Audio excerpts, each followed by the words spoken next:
Letty de Masterbeat.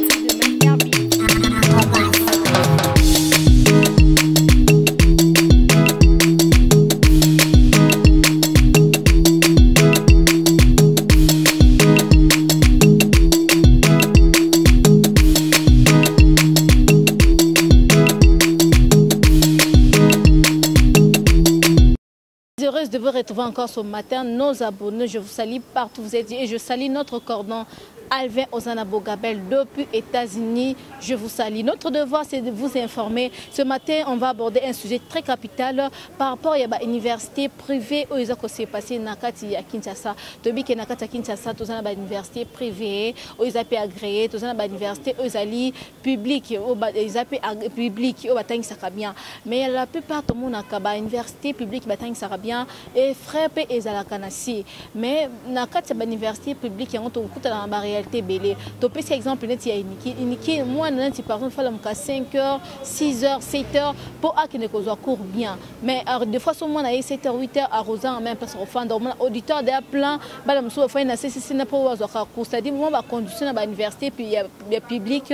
et ça vraiment moi pas si mais tant tout monde na université ils allaient privé agréé tu vas voir que nombre est quand même un peu limité mais au ya public nombre est limité ba ka bo ya ka bien so fina na wana mais na université aux alliés privés agréés et ça a nombre eux limité par rapport à étudiants dans le auditoire autrement dans le auditoire aux alliés privés bah na bazaka 3 4 3 na bon ou bien 4 ceux qui bosaient bilmakas mais la plupart eux à l'université aux alliés publics au moins dans le auditoire bah na ba final na bon encore. Oui, tu sais, tu vas me faire une de colla bon, même si tu faire assez. Il y a un moment de difficulté là que moi parents coda. Dans l'état, moi, Minerva, les arts moins chers dans l'université publique, moi, on a peine ma condition à moi bien afin d'ailleurs, moi, qui n'a qu'à inscrire dans la université, aux alliés privés, peut agréer dans l'état. Vraiment, ça n'a pas passé parce que nous avons une université, nous avons le parc à la moyenne, tout le temps, comme à l'université, on a été parce que nous avons poursuivre, nous avons le bélang en tant qu'étudiante, en tant que nous avons le la population. Vraiment, ça n'a pas passé dans l'université publique, tout le monde, pendant le moment, il y a Covid-19, que RDCPV, sur les amours passés. Ils ont passé, il y a passé. Cause bon, ils ont passé. Au moins, apparemment, voisin, moi, dans jeu 2, dans jeu 1, dans L1, dans jeu 1, dans jeu 2, jeu 3, L2, au moins, dans se battre. Pas tant que ça, moi. La plupart, nous battons dans privé, la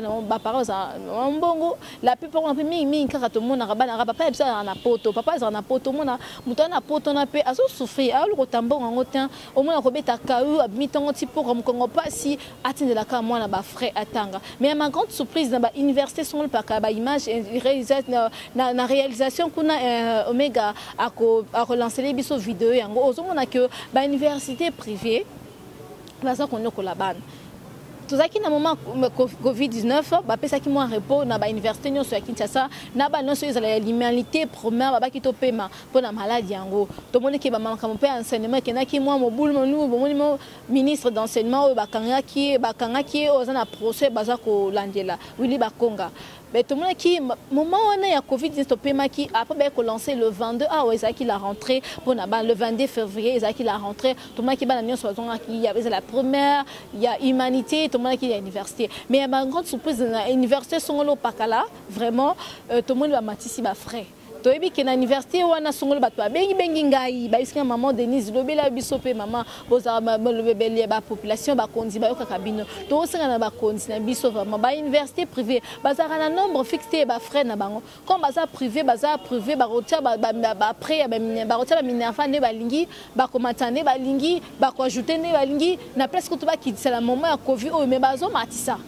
Vraiment, ils ont une université, ils ont image Omega Kosunga biso na réalisation, kuna Omega Kolakisa biso, le lengani ba na ba se manifester qui na université ba kisa qui ba frais. Mais c'est fait un peu mal. Université privée. Pourquoi bon ça ba frais bongo? Vous savez pour ça ba na batanga te, nous savons que les études ils allaient très important pour moi 6 ans il faut que tanga. Les lots université B classe ils allaient biso allaient ba venir ya lobby. Ce qui moi la tangité, comment on ça dans la société? Comment un étudiant dans une université privée, bino banaki qui est université bino na jeu 3 bana ba refuta $600. Bana pe bandimi ba s'inscrire. Mais car na ibandela ne bino so bo changer oh non bana ya jeu 3 ba ko futa sous bana jeu 3 ba ko futa sous 600 te ba ko futa $600 et belé à $100 bo bakisi est-ce que ba parents ba le kotakambon pourquoi ba comportement boy n'est pas université on a eu appel bas université na jeu 3 bazo sala ba futa $600 na droit na médecine ba futa $700 mais ma grande surprise car na semaine to ba na le 8 mars oyo ba matisi ba frais bana jeu 3 oyo baza na droit ba refuta $700 bana baza na jeu 3 médecine ba refuta $800 mais non je me pose des questions tant bana va repasser L1 L2 ba refuta combien to ba $1000 bo ba $900 mais pourquoi ba comportement bo na université privée pourquoi besoin nuire ba parents pourquoi besoin nuire ba étudiants ba souffrir et le fois étudiant pour y à université ba réalité ba tokuta na nango surtout abiso zakana tiang pourquoi manga peut-être na nini na limité ou bien na IEC ba réalité to kuta na nango okoza transport on a ba demi terrain okoza no d'habitable on aux quartier aux kimbu ba kitio na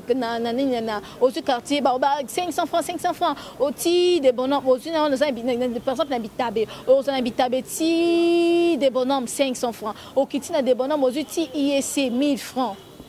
ou beto sur autant même na ba université belé na ko peut exemple na parce que exemple kaka ya IEC parce que ça musika na gombe okoya wana na quand du temps autant na cours faut son syllabus il y a deux fois faut lire na pause donner bon rapport lié au menu secret ba para ba dépenser trop ba para ba dépenser a foutre la moi na transport ba syllabus a foutre ko lien moi parce que moi na ko que tant type pour sans alia mais ma grande surprise bon bah ça t'a moins d'embouté ah non quand bah élève bah étudiant bah fout à $300 bah fout à $600 ceux qui t'ont c'est pas problème bah arrêter on s'est passé dans l'université peut-être pour leur fout à enseignant tu te bah c'est bon t'as compté moins $120 mais ma grande surprise bah ça $100 bah encore comment un étudiant qui paye $300 en jeu 3 mais non quelques mois tu na quelques mois bah matissime bah que $700 et ça c'est pas pourquoi moi c'est imprévu pas bana mais bon le bakenini yo ceux qui bolingi te bolongwe na bino ba université publique yo ba privé ou ba matisi ba mbongo ba étudiant ba déclarer ba pourquoi on paye $600 to comme $600 to so esimba te ba ba mère ko ça moi ba désordre ba ça qui moi ba désordre ba mère ko se manifester mécontence dans bango et ma grande surprise ba konzi université ba ba ke non ceux qui bolingi te beaucoup bolongwa na bino donc angi bino te parce que ça ba université privée mais pourquoi ba comportement boy Congolais ils n'ont déconné Congolais mais pourquoi qu'on a ba parents ou qu'on a ba étudiants mais pour que da ba na ida ba nena bino ba kota ki da ba dossier ba reçoit ba dossier ngote ba continuer na bino parce que ba université privée za mingi so nous récupérer ba dossier na jeu 3 ba koboya on peut so ba université privée ba boya kango bobi ke da ba na ki na bino yongata ba matisi $700 ba na ba kotanga ba ko défendre ba bozo ba bungo tel langage bon l'ongweza privé na tina ki minoso bo lié te boya bo point ba ko ta na université songolo pakala moi ba comportement que c'est passé na université privée to so na ba konza mboka ba autorité ya mboka ba talelengo to boy te za privé avec comme privé to na ba ça va sorte ba privé même chose agréé ba on agréé par l'État et par le monde mais bon là la rango hein bon là la ba université privée ngo pe ba kontina biso papa Fachi papa aux état de droit papa justice ba konzo tia ba ministre enseignement ou université ba la raté ba université za privé ba tala ba freiner ni bazo ko matisango ba lobela kapé biso ba no totanga na ba privé obi ki ba no tanga na ba l'état ba ba bon professeur mais il ko bon marathon ki na ba privé ba l'état té ba le matanga na l'université l'état ba ça na ba bon professeur ba condition des académies mais passe au moins moi on a fait $300 alors ça a pu déranger Théo bah dépense amike puis dans le c'est pas public bah c'est la mise en soit mis bah $20 bah $10 mais eux c'est bah privé $30 $50 c'est pas discuter hein au sombité pour faire sous sombeli si la biste na cour on au 4 ça dit c'est obligatoire mais dans les autres qui m'ont parce que bah conduire ça moi passe au moins dans 4 5 heures au moins si par exemple attends na niquer dans 5 heures 4 heures kende azafa na bibois a kota da ba pour ça kota ki classe c'est tondi plein au moins ceux qui na iniki ko ba na ti auditeur ba tondi plein exactement ba na so ba tondi teni na banda auditeur pour ba zo ka cours ba bien on ceux qui tingi l'homme t'a appelé sa mystique ce que professeur on a un micro moko peut-être baf le pesaka ya muke ya on va parler ba préférer ba na ba mususu batanga na ba privé mais privé on de comme ko nyokola biso comme ko nuire ngo biso na biso ba na mboko to minyokola be po ani nango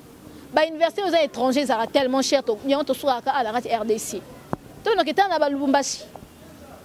vraiment ça passe si to singa na ba autorité ya mboka batala makambo ba université aux alliés privés le lengeni bazo commencer toujours ba frais académiques et ça la passe na ba parents et ça passe na étudiants neti belé barbi ba kotanga te université ba benga maman so ba matisika ba na $700 tout ba na ba kotanga so na mo akata na ye akelo kata université ba tan sa 600 bete malama kenyo ko na dans l'état nenge ba condition za na bien te c'est que moi na zo ku atanga ba condition ya atanga kaka zo kaka moi connaissance. Mais surtout, tu as des universités privées, les professeurs, excusez pour le terme, mais négligeable élève. Au moins, on a raconté qu'il y a ta salle. Bonjour, prenez note. Et faites, si je n'étais pas les syllabes, ce n'est pas mon affaire. Moi, mon professeur, quand je n'ai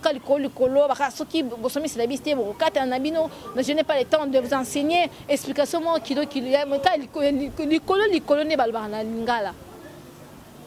comportement bon, aussi, en tant qu'étudiante, en tant que journaliste, tous en avons copié sa bambela population, des étudiants, tous en avons pour la population. Tant il s'agit de bengi biso appel tokita biso mo tota sur le terrain, on a essayé de tokita qui l'université sont le pakala tokita sur le terrain biso mo to rakina ba non to tande ba matisi ba frère mais moyen to l'action on a TV na socialité parce que ba ko poursuivre biso ba kanga biso tant to za ba jeune ingénieur qui faisant jeune na balité ba biso pena to boti to balité ce que vient on ba 4 avant si ba to za na ba 20 quelque ba 4 vie avant boyo ça passer ya on to tangi pe ba comme université on te mais to la ki simno ka ba image lengeni ba étudiant bazaki ko loba le lengeni bazaki ko senga ke ba kitila ba mon frère le lengeni ça qui moi partage mki yango na ndimi ki na cameraman biso ala kisibino ba image na réalisation kuna omega yango tonga ke lo belango na mkwalelo vraiment na que message ils a déjà lancé peu et comme na mato ya ba konzi vraiment et ko sala bien ceux qui ba landeli ba université privée ba kitissima ba frère et ko sala ta ba frère ils attendent moi ils sont quand même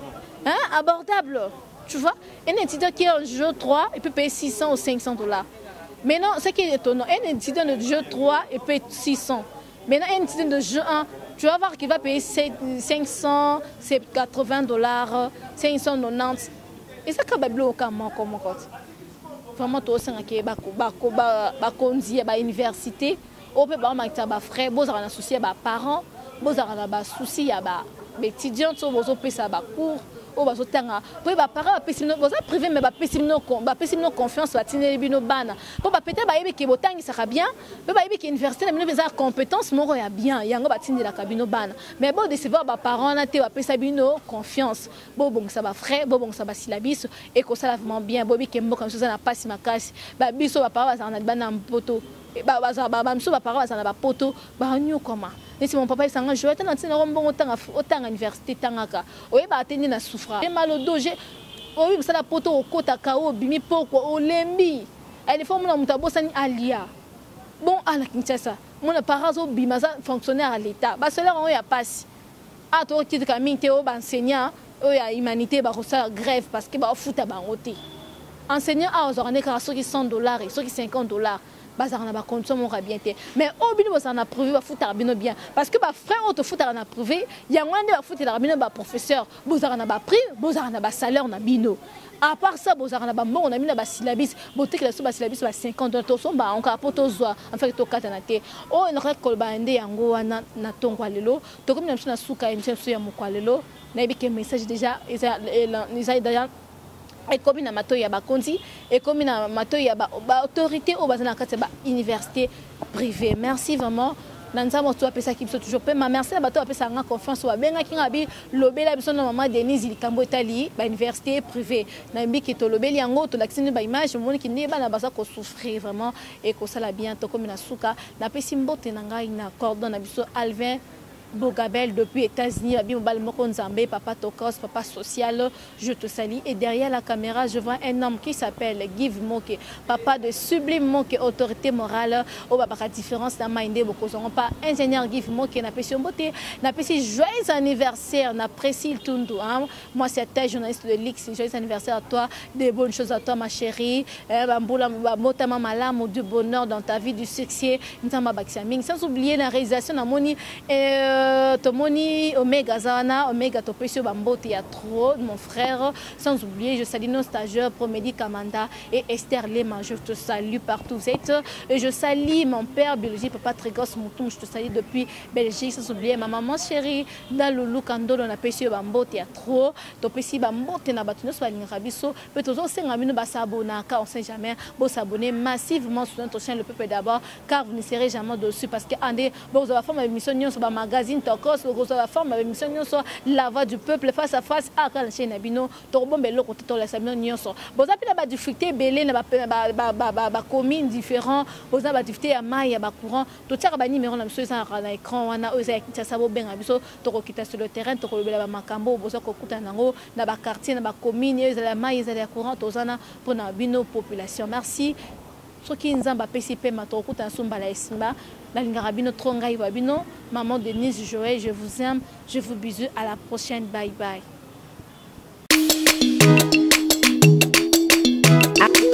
Les filles de Master Beat.